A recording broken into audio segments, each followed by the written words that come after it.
Okay, this is Mr. Popper's Penguins, chapter 17 and 18. We're getting through this book pretty quickly.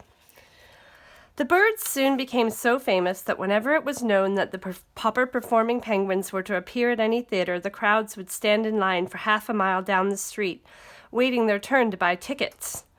The other actors on the program were not always so pleased, however. Once in Minneapolis, a celebrated lady opera singer got very much annoyed when she heard that the Popper's Penguins were to appear on the same program.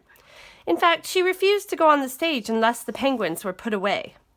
So the stagehands helped Mr. and Mrs. Popper and the children get the birds off the stage and downstairs to a basement under the stage, while the manager guarded the stage entrance to make sure the penguins did not get past. Down in the basement, the birds soon discovered another little flight of steps going up, and in another minute the audience was shrieking with laughter as the penguins' heads suddenly appeared one by one in the orchestra pit where the musicians were playing. The musicians kept on playing, and the lady on the stage, when she saw the penguins, sang all the louder to show how angry she was. The audience was laughing so hard that nobody could hear the words of her song. Mr. Popper, who had followed the penguins up the stairs, stopped when he saw that it led to the orchestra pit. "I don't think I'm supposed to go up there with the musicians," he told Mrs. Popper. "The penguins did," said Mrs. Popper. "Papa, you'd better get them off before they start biting the pegs and strings off the fiddles," said Bill. "Oh dear, I just don't know what to do," said Mr. Popper, sitting down helplessly on the top step. "Then I will catch the penguins," said Mrs. Popper, climbing up past him with Janie and Bill following. When they saw Mrs. Popper coming after them, the penguins felt very guilty because they knew they did not belong there. So they jumped up on the stage, ran over the footlights, and hid under the ladies' blue skirts. That stopped the singing entirely, except for one high, shrill note that had not been written in the music. The birds loved the bright lights of the theater and the great laughing audiences and all the traveling. There was always something new to see. From Stillwater out to the Pacific coast they traveled. It was a long way now to the little house at 432 Proudfoot Avenue, where the Poppers had had to worry about whether their money would hold out until spring. And every week they got a check for $5,000. When they were not actually playing in some theater or traveling on trains between cities, their life was spent in the larger hotels. Now and then a startled hotel keeper would object to having the birds register there. "Why, we don't even allow lapdogs in this hotel," he would say. "Yes, but do you have any rule against penguins?" Mr. Popper would ask. Then the hotel keeper would have to admit that there was no rule at all about penguins, and of course when he saw how neat the penguins were and how other guests came to his hotel in the hope of seeing them, he was very glad to have them. You might think that a large hotel would offer a great many opportunities for mischief to a lot of penguins, but they behaved very well on the whole, never doing anything worse than riding up and down too often in the elevators and occasionally biting the brass buttons off some bellboy's uniform. $5,000 a week may sound like a great deal of money, and yet the Poppers were far from rich. It was quite expensive to live in grand hotels and travel down around town in taxicabs. Mr. Popper often thought that the penguins could just as well have walked back and forth between hotels and theaters, but every one of their walks looked so much like a parade that it always tied up the traffic. So Mr. Popper, who never liked to be a nuisance to anyone, always took the taxis instead. It was expensive to have huge cakes of ice brought up to their hotel rooms to cool the penguins. The bills in the fine restaurants where the Poppers often took their meals were often dreadfully high. Fortunately, however, the penguins' food had stopped being an expense to them.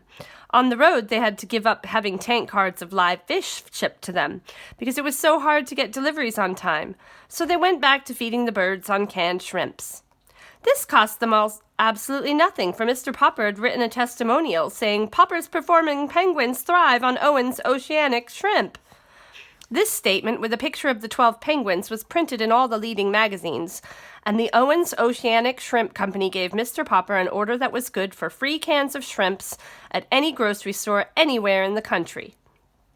Several other companies, such as the Great Western Spinach Growers Association and the Energetic Breakfast Oats Company, wanted him to recommend their product too, and offered him large sums of cash.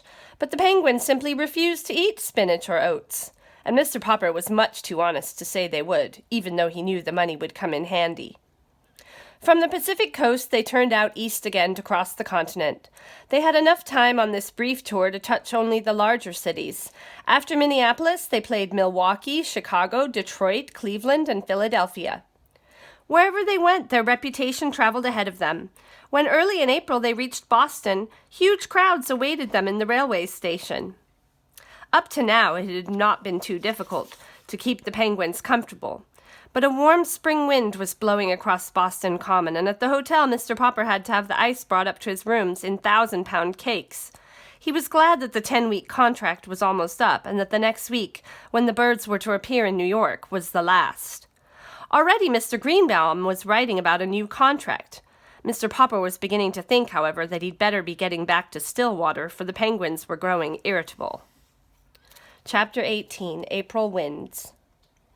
If it was unseasonably warm in Boston, it was actually hot in New York.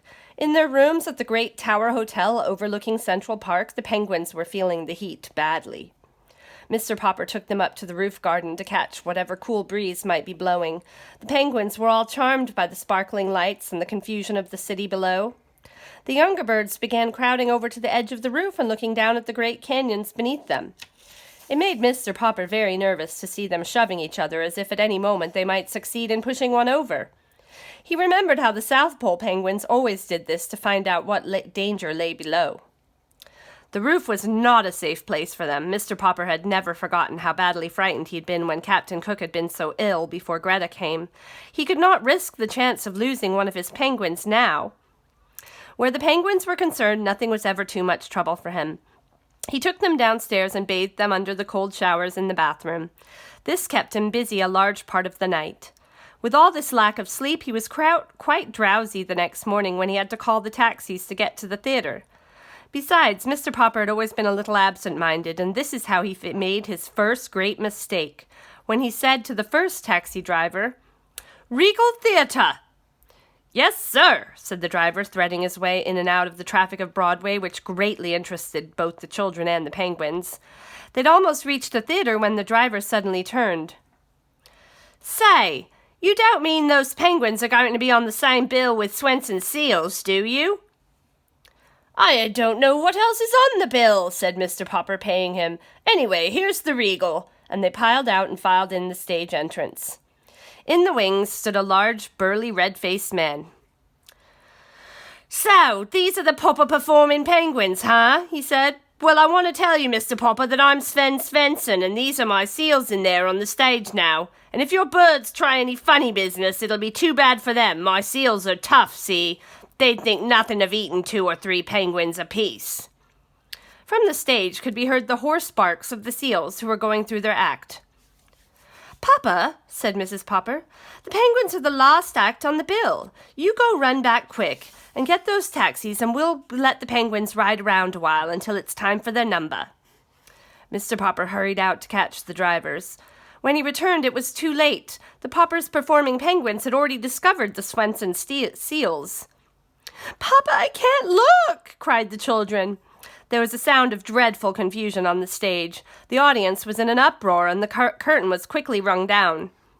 When the Poppers rushed onto the stage, both Penguins and Seals had found the stairway leading up to the Swenson dressing room and were on their way upstairs. "I can't bear to think what's happening up there," said Mr. Popper with a shudder. Mr. Swenson only laughed. "I hope your birds were insured, Popper," he said. "How much were they worth? Well, let's go up and look." "You go up, Papa," said Mrs. Popper. "Bill, you run out of the theater and call the police to come and try to save some of our penguins." "I'll go get the fire department," said Janey. When the firemen with a great clanging came and set up their ladders so they could get in through the window of Mr. Swenson's dressing room, they were a little vexed to find that there was no fire at all. However, when they found 6 black mustached seals sitting barking in the middle of the room, with 12 penguins parading gaily around them in a square, they felt better. Then the policeman came into their patrol and climbed up the ladder which the firemen had left against the building. By the time they too came through the window, they could scarcely believe their eyes, for the firemen had put firemen's helmets on the penguins, which made the delighted birds look very silly and girlish. Seeing the firemen so friendly with the penguins, the policemen naturally took both sides with the seals and put policemen's caps on them. The seals looked very fierce with their long black mustaches and black faces underneath. The penguins, under their fireman's helmet, were parading in front of the policemen, while the seals, in their policemen's caps, were barking at the firemen. When Mr. Popper and Mrs. Swenson finally opened the door, Mr. Popper sat down. His relief was so great that for a moment he could not speak. "You policemen better get your hats off my seals now," said Mr. Swenson. "I've got to go down on the stage and finish the act now." Then he and his 6 seals slipped out of the room with a few parting barks. "Well, goodbye, ducks," said the firemen, regretfully removing their helmets from the penguins and putting them on their own heads. Then they disappeared down the ladder. The penguins, of course, wanted to follow, but Mr. Popper held them back. Just then the door flew open and the theater manager burst into the room. "Hold that man!" he shouted to the police, pointing at Mr. Popper. "I have a warrant for his arrest." "Who, me?" said Mr. Popper in a daze. "What have I done?" "You've broken into my theatre and thrown the place into a panic. That's what you've done. You're a disturber of the peace." "But I'm Mr. Popper, and these are my performing penguins, famous from coast to coast." "I don't care who you are. You haven't any business in my theatre." "But Mr. Greenbaum is going to pay us $5,000 for a week at the Regal." "Mr. Greenbaum's theatre is the Royal, not the Regal. You've come to the wrong theatre. Anyway, out you go, you and your performing penguins. The patrol is waiting outside." I wonder what kind of trouble the penguins are going to be in next.